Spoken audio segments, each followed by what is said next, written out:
All right, y'all, welcome back to the show. It's Anti-War Radio. And our next guest today is Robert W. Mary. He is a political reporter and publishing executive in Washington.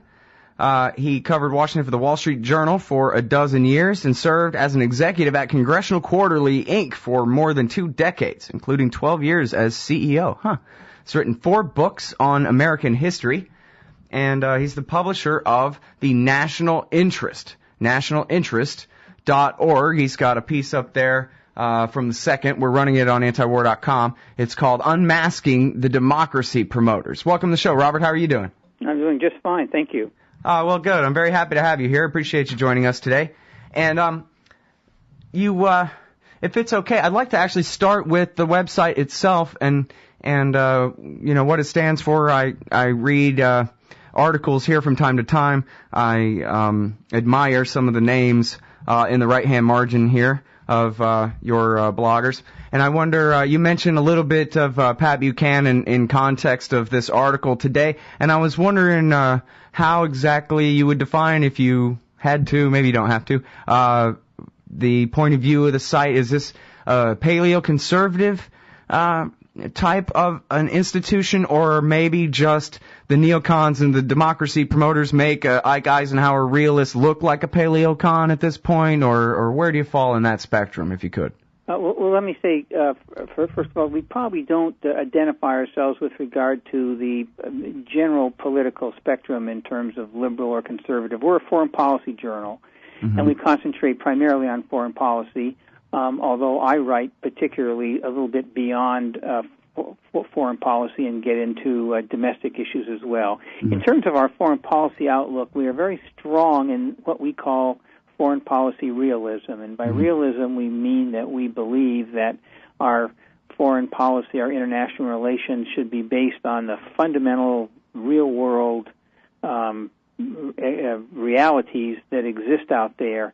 And given that, we're a little bit negative about either the sort of crusading, sometimes almost imperial viewpoints of the neoconservatives, and also that kind of do good, let's fix the world outlook of the Wilsonians, who seem to have a pretty large grip on the Democratic Party. So the two parties are moving in directions that we don't really believe in. We believe that America has to be in the world. We're a great power. We're the most powerful nation in the world. And yet we don't believe that we should be out there trying to change the world or to necessarily enhance our standing, but rather to maintain stability where necessary and to protect our own national interests. Now, it's always kind of seemed to me, and I'm way on the outside here, but it's always sort of seemed to me that the different sort of classifications, not just necessarily liberal, conservative, that kind of thing, but when it comes to foreign policy, like the liberal internationalists, the realists, the neocons, the Wilsonians, and these more kind of specific groupings, maybe even like the right-wing nationalists, if you think of like Cheney and Rumsfeld, who are friends with the neocons, but not actually neocons, that kind of thing, that all of these different groups seem to represent actually like more power factions, where the liberal internationalists is the bankers, and the right-wing nationalists is the arms industrialists, and the realists is the oil men, and the neocons, they're the Likud party. Is that, I mean, obviously I'm oversimplifying, but does that seem fair at all to you? Well, you seem to be suggesting that these philosophies or these outlooks emanate from particular alignments with organizations and interests.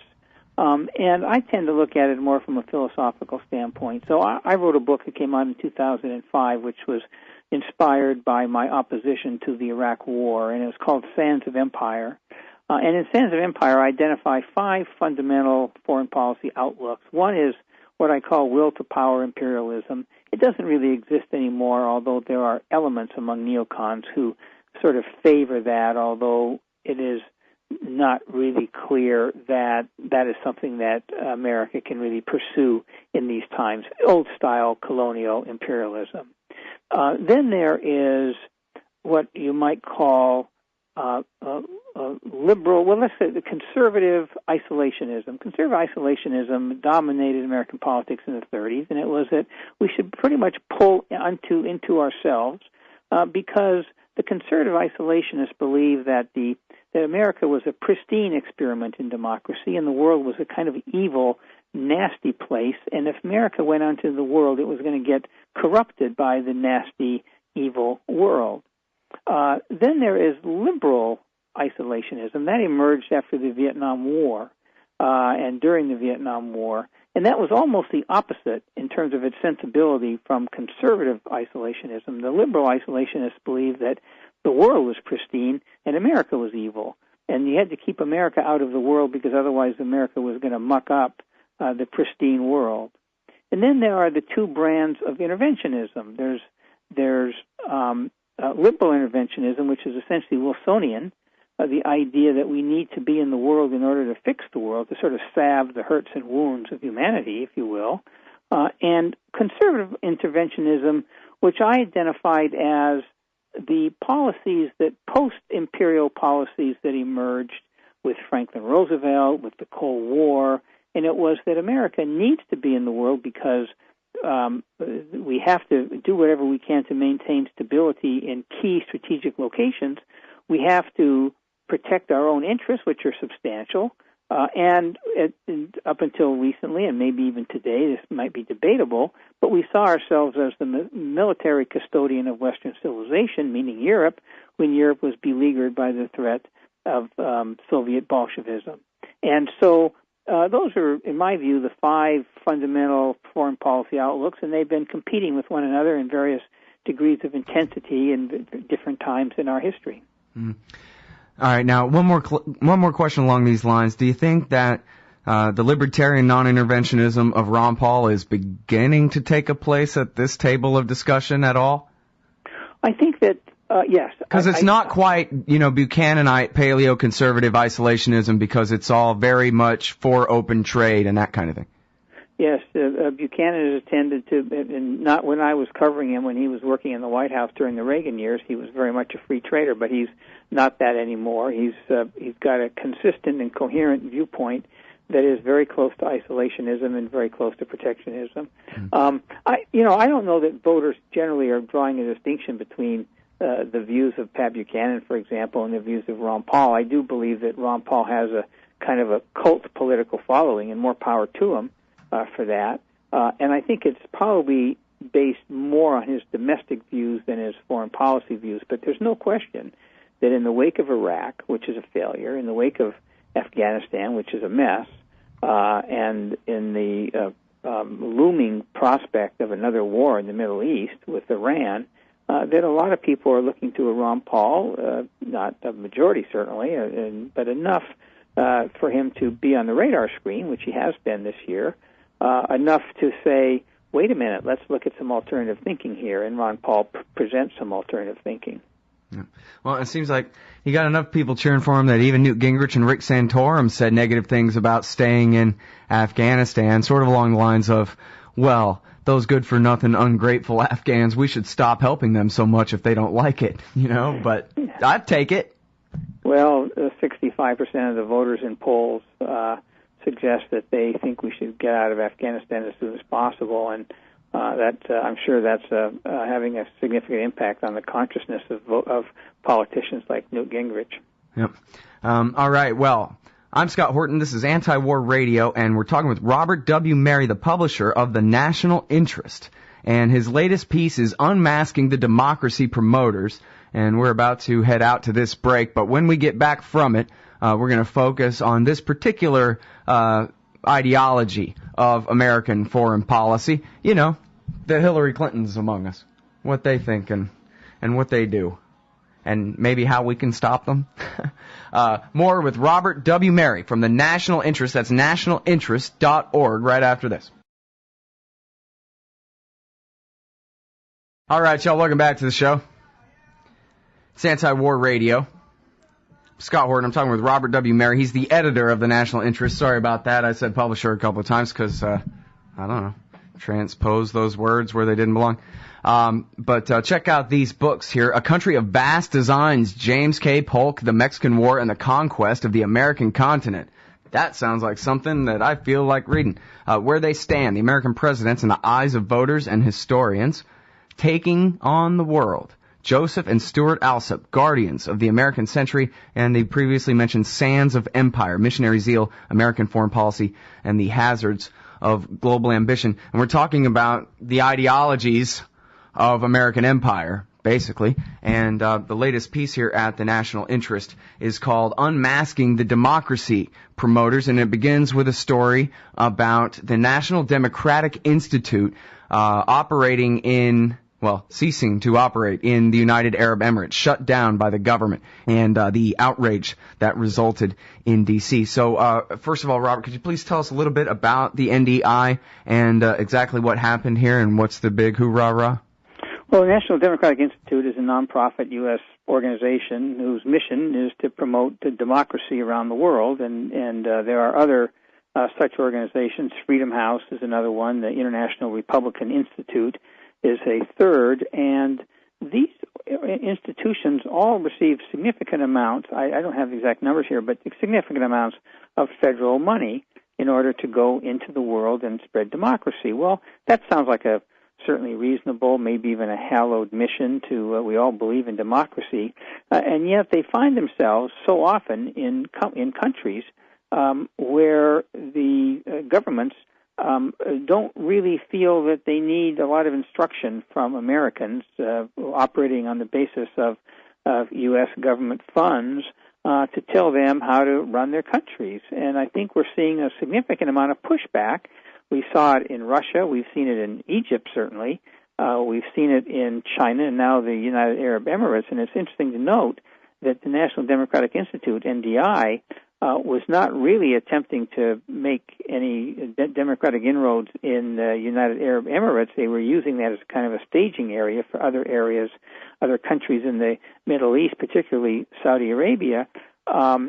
And so in America, people are sort of saying, well, what's going on here? Why are these governments complaining about these Americans going there to help them and show them the good way, the missionary means to becoming democracies? Well, they don't need our counsel on that. They don't want our involvement and our meddling. And the pushback is becoming increasingly intense. And it's a very significant diplomatic factor in terms of our dealings with other countries around the world. And yet we seem to be rather obtuse with regard to how these countries are reacting to this. Mm-hmm. Well, I like to think of myself as a realist, at least in terms of my analysis. What I think should be done is a pretty ideological answer, I guess. But it seems pretty clear that they tried to keep Mubarak as long as they could, and then they tried to replace him with Omar Suleiman. That the war against Gaddafi makes a great example of what a nice guy America is, because he was just brought in from the cold and was the most expendable of our allied, is a nice way of putting it, our puppet dictators in the region. It's no mystery why America is behind democracy in Syria. It's because they don't control the dictatorship in Syria.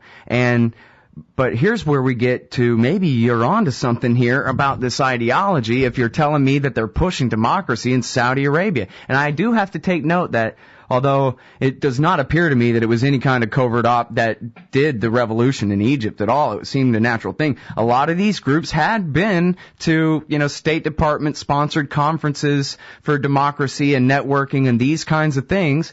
It's as though the State Department really is trying to push democratic, somewhat bottom-up regime change in the countries that America actually does, enjoy a very comfortable relationship with their kingdoms and dictatorships. Am I right about that? Is that what you're saying here? Well, I'm saying that it certainly has that appearance. I'm not saying that there's a concerted effort on the part of the United States government to use these organizations as cat's paws for American policy aimed at bringing down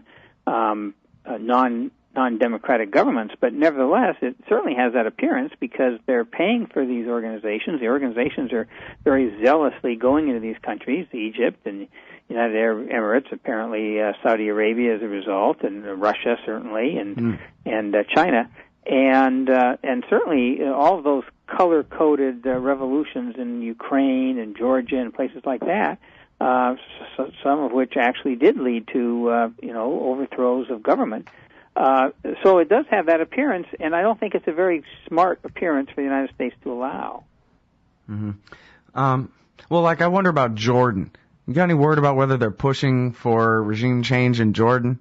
Because that, I don't know. I mean, actually promoting democracy at all in Saudi Arabia to me seems like I'm surprised that they would do it. I thought that they liked their dictatorship in Saudi Arabia just fine. I'm not aware that these NGOs are operating in Jordan. They may very well be, but I'm not aware of it. Mm-hmm.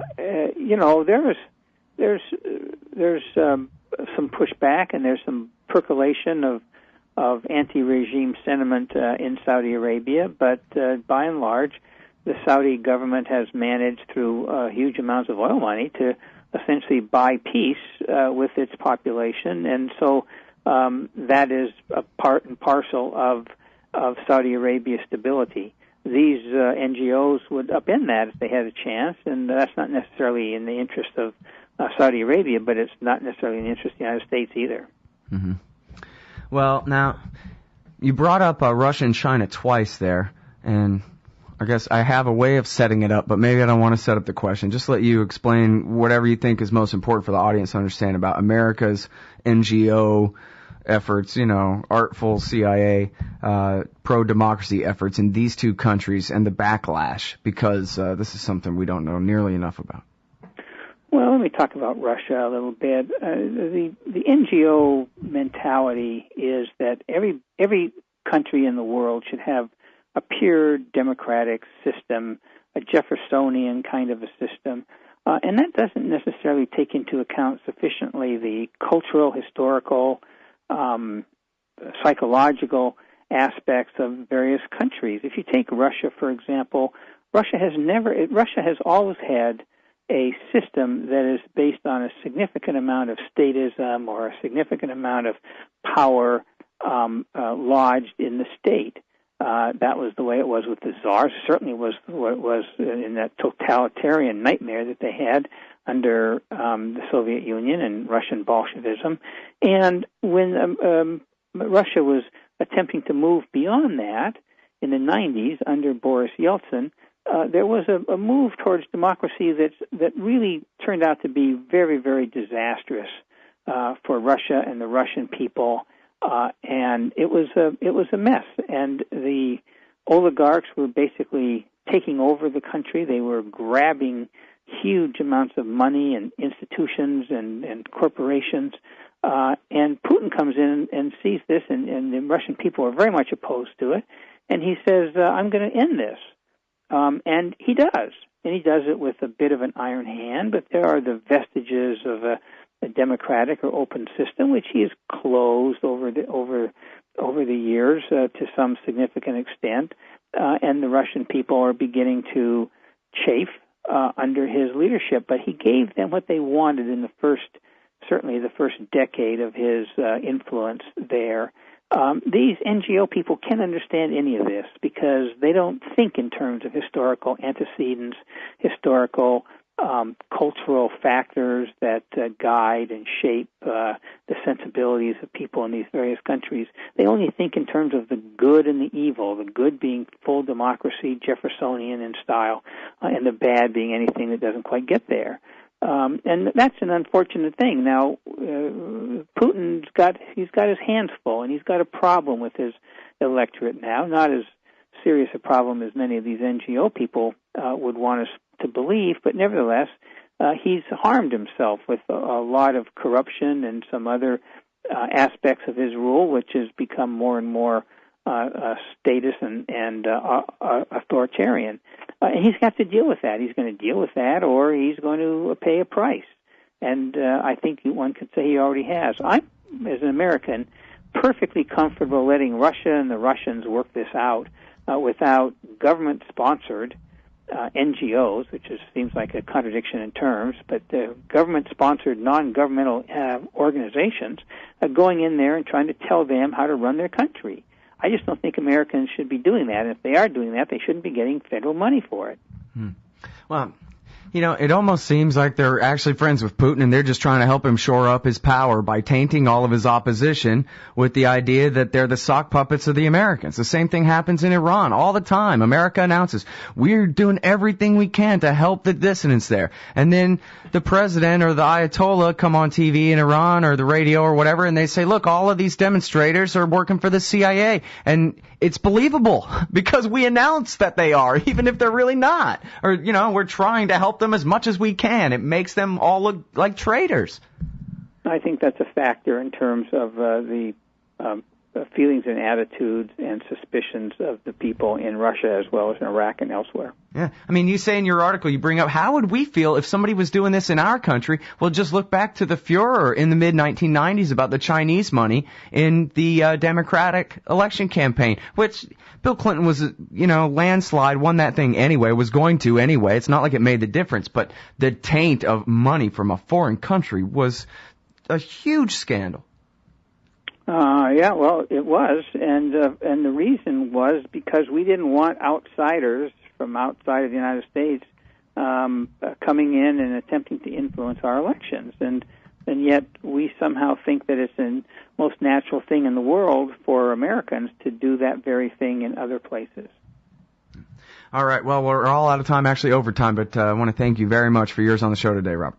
My pleasure, thank you. All right, everybody, that is Robert W. Merry, editor of The National Interest. That's nationalinterest.org, and author of many books, including the latest, Where They Stand, The American Presidents in the Eyes of Voters and Historians.